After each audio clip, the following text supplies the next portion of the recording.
কখনো কি এমন এক রাতের কথা ভেবেছেন যেখানে আপনি জানেন না আপনার পাশে কে আছে, কিন্তু স্পষ্ট অনুভব করেছেন কেউ আপনাকে টেনে নিচ্ছে অন্ধকারের গভীরে?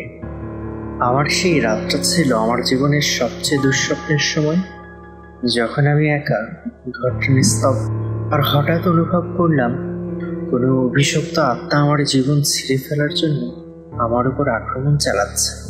আমার বুক ধকধক করছিল, গলা আটকে যাচ্ছিল, আর চোখের সামনে অদ্ভুত ছায়ারা নাচতে শুরু করলো। ওই রাতটা কেউ ভুলতে পারবো না কখনো। সেই রাতটা শুরু হয়েছিল একেবারেই স্বাভাবিকভাবে। চারিদিকে অন্ধকার, আমার পুরনো বাড়িটা যেন ধীরে ধীরে নিঃশব্দে নিঃশেষ হয়ে যাচ্ছে।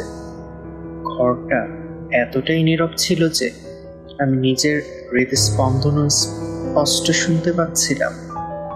জানালা থেকে ঠান্ডা বাতাস ঢুকছিল, আর আমার মন যেন আগের থেকে এক ধরনের অদ্ভুত বিষাদের মাঝে আটকে পড়েছিল। আমি তখন একাই ছিলাম, পরিবারের সবাই দূরে গিয়েছিল।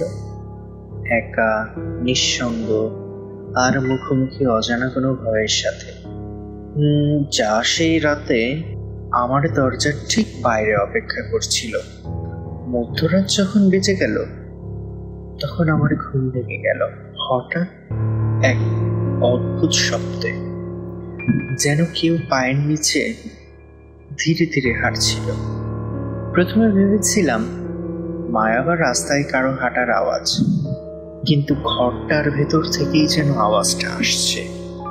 আমি হাতের টর্চ নিয়েই লাফিয়ে উঠলাম, মনটা কাঁপছিল।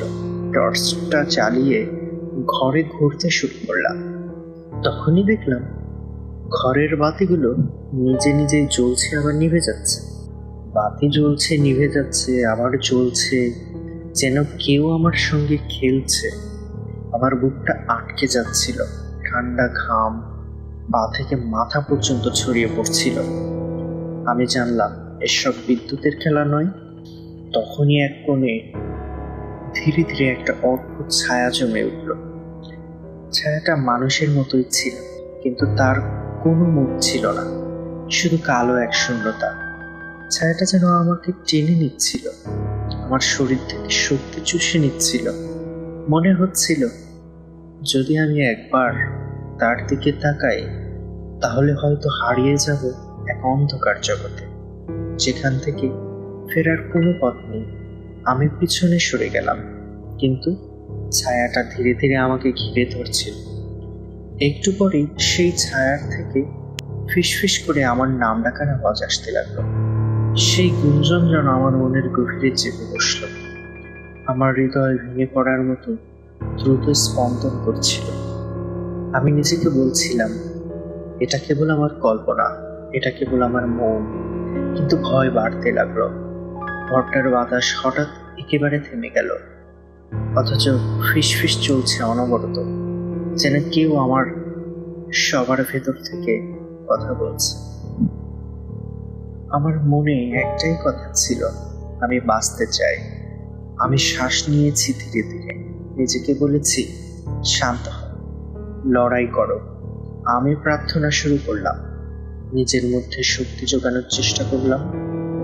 মনে হচ্ছিল অভিশপ্ত আত্মা আমার ভয়ের উপর আঘাত করতে চাইছে, কিন্তু আমি যদি সাহস হারাই, তাহলে আমার কিছুই বাঁচানো যাবে না। ঘড়ির কাঁটা 3:33 বাজছিল। সেই সময় ছিল সবচেয়ে কঠিন। আমি আমার চোখ বন্ধ করে নিজেকে বললাম, আমি তোমাকে হারাবো না। তখনই একটি ঝাঁকুনি এসে আমার পুরো শরীর কাঁপিয়ে দিল। যখন সূর্য উঠতে শুরু করলো, তখন সেই ছায়াটা ধীরে ধীরে গায়েব হতে লাগলো। বাতাসের গুঞ্জন কমে এলো, আর ঘরটা আবার শান্ত হয়ে গেল। আমি জানতাম সেই অভিশপ্ত আত্মার আক্রমণ শেষ হয়ে গেছে, অন্তত এইবারের জন্য। কিন্তু সেই রাতের অভিজ্ঞতা আমাকে বদলে দিয়েছে।